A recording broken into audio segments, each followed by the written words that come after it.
Welcome to Gaming Fin, your channel for everything related to the gaming industry and the financial markets, my friends. So already today I was uploading a video about embrace the crash in stocks, so why I'm buying in this volatile market. So I bought a lot today, guys, and if you have followed the market today, they were closing pretty nicely also, guys.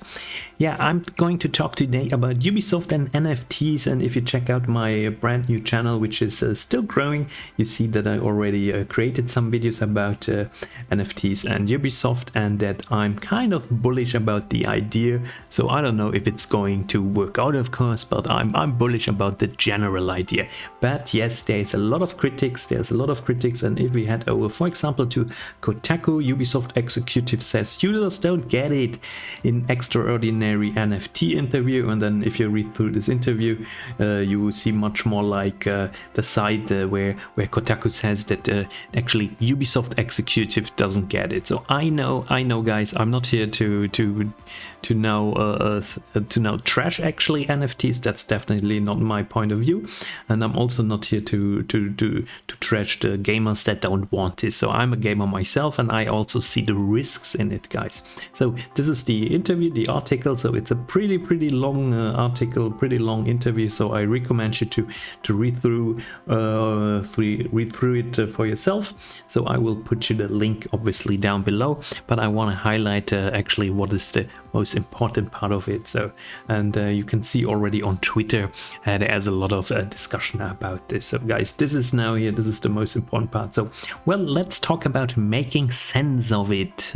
Asked the interviewer, what do you think is the big positive that gamers are missing about what NFTs like Digits can offer to them? So this is now the very important question to the executives, asking him, yeah, okay, you always talk about those NFTs, but what is the gamer getting back from it? And I'm also, after reading this, I will give you also some more thoughts from my side. So I think gamers don't get what a digital secondary market can bring to them. So do you remember the auction house? Do you remember the auction house in Diablo 3? I do.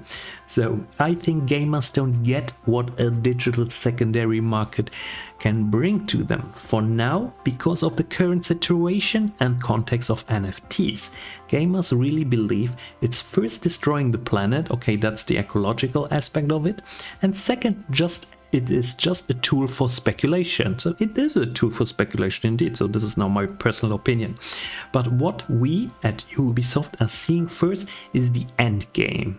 Now that's good. The end game is about giving players the opportunity to resell their items once they are finished with them or they are finished playing the game itself. So it's really for them. It's really beneficial, but they don't get it for now. Also, this is part of a paradigm shift in gaming. Moving from one economic system to another is not easy to handle. There are a lot of habits you need to go against and a lot of your ingrained mindset you have to shift. It takes time, we know that. So I think there, guys, there's a lot of information in those single 3 paragraphs. There's really a lot, and a lot of truth is also talked by the executive, because a lot of gamers didn't like loot boxes, microtransactions, the auction house in Diablo 3, a lot of people didn't like. So the auction house didn't make it back. Okay, I get this, but the loot boxes are still there, and the DLCs and the microtransactions are still there for the monetization.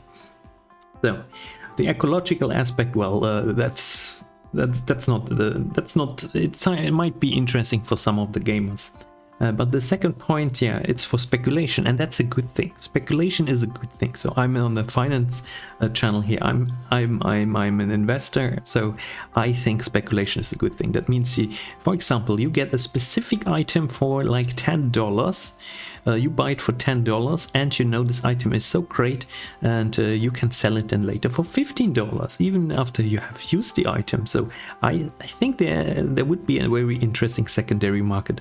But of course, if we see some inflation of the items, then you buy, for example, an item for $10, and because there are some big farms, gaming farms for the items, then later the price falls to $5, then you lost, of course, 50% of the money that you paid for it. So therefore, speculation. It's always the question is how Ubisoft wants to handle this. If the risk I see, for example, is let's take a game that in the beginning 100,000 people play, so everyone keeps his NFT items, and at one point in time, the player base drops to 10,000 people, and the 90,000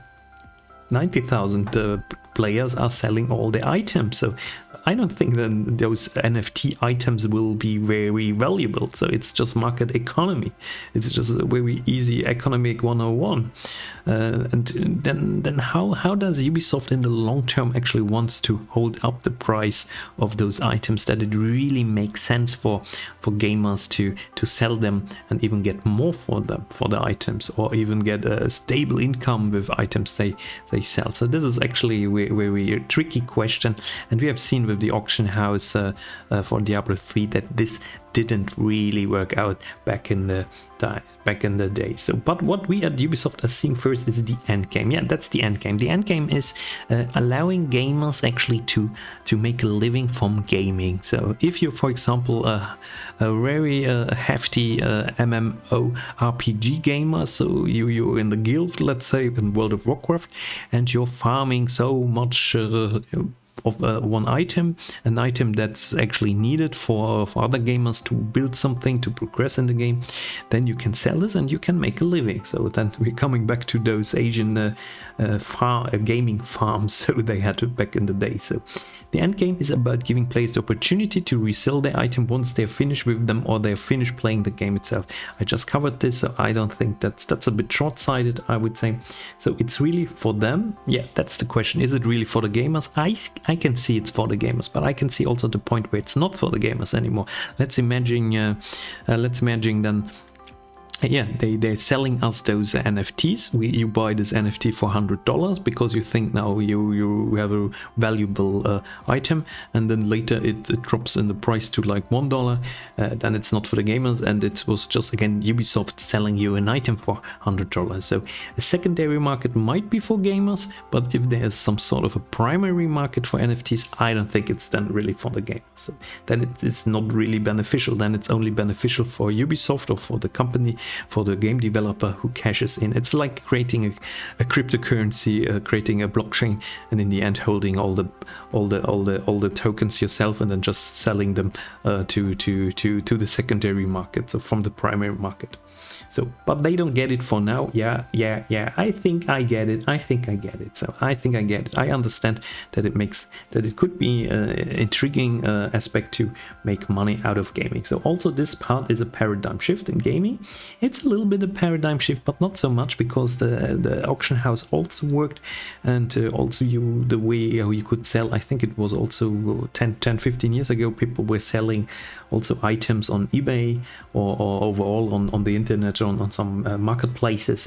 So this was already a thing. This is not really a paradigm shift. I wouldn't say that's a paradigm shift. The problem with the paradigm shift is that also some regulators didn't want to have these monetary aspects in games. So for example, the gamble aspects with loot boxes.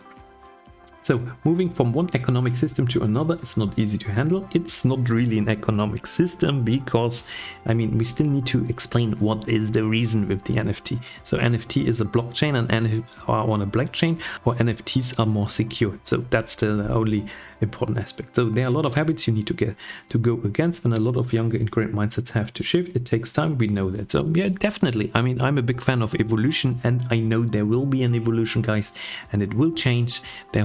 Therefore, of course, we are keeping up with the development. So I think it will come, and I think also the Quartz platform from Ubisoft is not a bad thing. So overall, I'm very optimistic, very positive for this. You can see here some other YouTuber who is much more critical, but he talks also a lot about the subject. And yeah, I recommend you to read through this article. There's a lot of information. And with this, I would say I'm leaving it here. It was already a long video, so I hope you enjoyed it, my friends. So if you did, then please comment, like, and subscribe to my gaming fin channel, gaming industry and finance. So this is a channel where I talk a lot about the gaming industry, about the financial markets, about NFTs, cryptocurrency, everything that's just in my mind that I read through throughout the day, and then I think like I want to make a video for this to share my opinion with you. This is what my channel is about. So yeah, all right, thank you very much and see you next time. Bye bye.